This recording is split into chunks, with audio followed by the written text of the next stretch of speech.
തദ്ദേശ തെരഞ്ഞെടുപ്പിൽ കണ്ണൂരിൽ 14ഇടത്ത് LDFനെതിരില്ല. ആന്തൂർ നഗരസഭയിലും കണ്ണപുരം മലപ്പട്ടം പഞ്ചായത്തുകളിലെ വാർഡുകളിലുമാണ് എതിരാളികളില്ലാത്തത്. ഇവിടെ CPIM ഭീഷണിപ്പെടുത്തുന്നുവെന്നാണ് പ്രതിപക്ഷ ആരോപണം.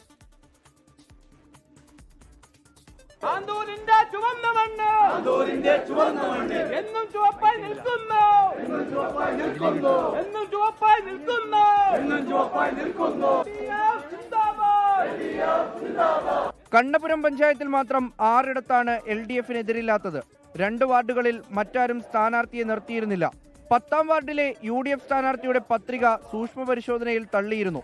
1ാം വാർഡിലെ UDF സ്ഥാനാർത്ഥിയുടെയും 8ാം വാർഡിലെ BJP സ്ഥാനാർത്ഥിയുടെയും പത്രിക ഇന്ന് പുനർസൂക്ഷ്മ പരിശോധനയിൽ തള്ളി.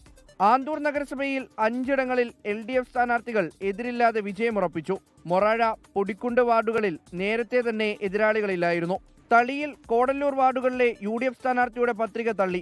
5ാം പീടികയിലെ UDF സ്ഥാനാർത്ഥി പത്രിക പിൻവലിച്ചു. CPM വധഭീഷണി ഉയർത്തിയാണ് സ്ഥാനാർത്ഥികളുടെ പത്രിക പിൻവലിപ്പിക്കുന്നതെന്ന് പ്രതിപക്ഷ നേതാവ് VD സതീശൻ.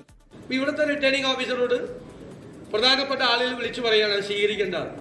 ഇങ്ങനെ കേരളത്തിൽ ആദ്യമായിട്ടാണ് റിട്ടേണിംഗ് ഓഫീസർമാരെ വരെ മോളിൽ നിന്ന് പറഞ്ഞു നിയന്ത്രിക്കുക.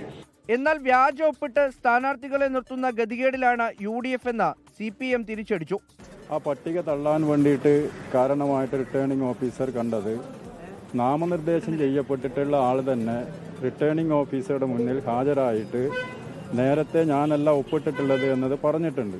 ഇന്ന് അവർ ഇവിടെ റിട്ടേണിംഗ് ഓഫീസറുടെ മുമ്പിൽ ഹാജരായിട്ട് ഞാനല്ല ഒപ്പിട്ടിട്ടുള്ളത്, ഞാൻ നിർദ്ദേശിച്ച ആളെ ഞാൻ പിൻവലിക്കുന്നു എന്നതിലേക്കുള്ള കാര്യങ്ങൾ പറഞ്ഞുകൊണ്ട് രേഖപ്പെടുത്തുകയും അത് നാമനിർദ്ദേശ പത്രിക തള്ളുകയുമാണ് ചെയ്തിട്ടുള്ളത്. മലപ്പട്ടത്ത് 3ഇടത്താണ് LDF സ്ഥാനാർത്ഥികൾക്കെതിരില്ലാത്തത്. കഴിഞ്ഞ തദ്ദേശ തെരഞ്ഞെടുപ്പിൽ 18 ഇടങ്ങളിലായിരുന്നു കണ്ണൂരിൽ LDF എതിരില്ലാതെ ജയിച്ചത്. 24 കണ്ണൂർ. ലോകത്തെവിടെയായാലും ഏത് സമയത്തും 24 വാർത്തകളും ഓഗ്മെന്റഡ് റിയാലിറ്റി പാക്കേജുകളും എക്സ്പ്ലെയിനറുകളും വിശദമായി കാണാൻ ഞങ്ങളുടെ YouTube ചാനൽ നിങ്ങൾക്ക് സബ്സ്ക്രൈബ് ചെയ്യാം.